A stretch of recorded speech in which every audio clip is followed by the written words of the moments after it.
I like to say that I got started in technology leadership in associations because I knew how to change case in a file. So, so I was working at a temp agency. I was 21, working at a agency. Got laid off from my full-time job. Started the temp agency. Started at the association. And they had me basically retyping the phone book. And so, I cried in the bathroom and came back out. And finally, they handed me a file with a diskette. That's what we called it back then, diskette with a Right. whole bunch of files on it. And they were like, "Can you retype these so the case is not all caps?" And so I fixed it all in like 10 minutes. And they were like, "What? We thought this was going to take you weeks to do. That we could do this." And so that's how my journey started, where I really learned to be a good leader was at the Pharmacists Association. Um, I had a CEO, and him and I just clicked. We really clicked. And under his leadership, he was basically like, "I'm going to get out of your way and let you do the job that you were hired to do."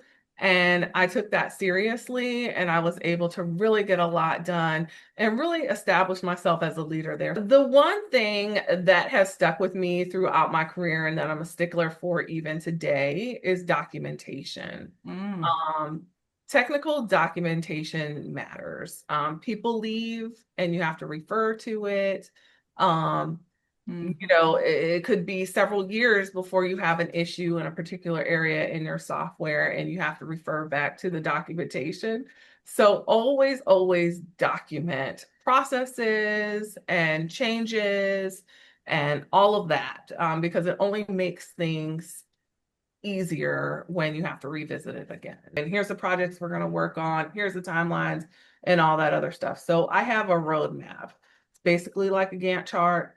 It's in Excel, and it has everything with, in all my little buckets, business intelligence, systems integrations, process improvements, all that other stuff like that.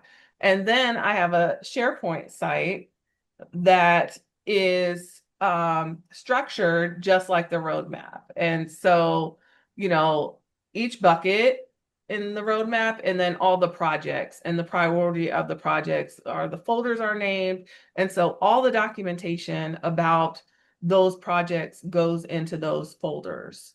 Um, in an organization where affiliates are present, you have to bring them to the table, especially when you're doing work with them and visiting them and developing those relationships and finding affiliates who are going to be first adopters of your technology, and that they're going to embrace it and work with you and go through the struggles of getting something up. Find those people and stick with them and leverage them to help release new technology. I think every C-suite, every person that's in senior leadership, when they start at an association, the first thing we hear is, "We don't trust our data. Our data Yeah. sucks."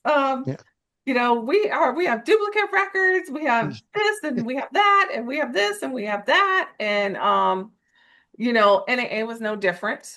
And so what we've done, and I must underscore that the most, aside from the people, the most important asset an association has is its data. I think that associations are prime to lead this country in big data strategies going into the future. But data strategy is key. You have to start really with looking at the data that you're collecting, identify the pain points with staff, and then work cross-functionally to fix those things. Mm. Like, for example, I've heard duplicates about a million times since I've started at NAA. And we are doing something about the duplicates. It is my team's goal in 2025 to reduce the duplicates and get them down to a manageable number. And so we've come up with a plan. We're fixing it. Check. You Right. know, the next thing is affiliate memberships. Come up with a plan, check, fix it. You know, start to fix all the data so that you can build trust amongst users. This, I think, fixing the data and then also making the data more accessible. I really think that associations need to put pressure on technology vendors in the space to do better.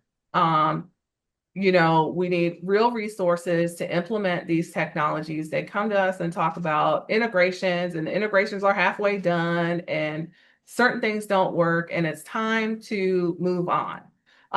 My biggest soapbox item is bundles. I don't think that there is an association management system out there that can handle bundles. And in 2025, we're still talking about not being able to purchase a membership product with an event registration at the same time. It's getting old. Let's fix it. Keep your roadmaps simple. Make them so that people can understand, and always communicate the impact that your projects are going to have on the business. And that's about as simple as I can say. It's always about what's in it for them, not what's in it for IT. I'm ready for you.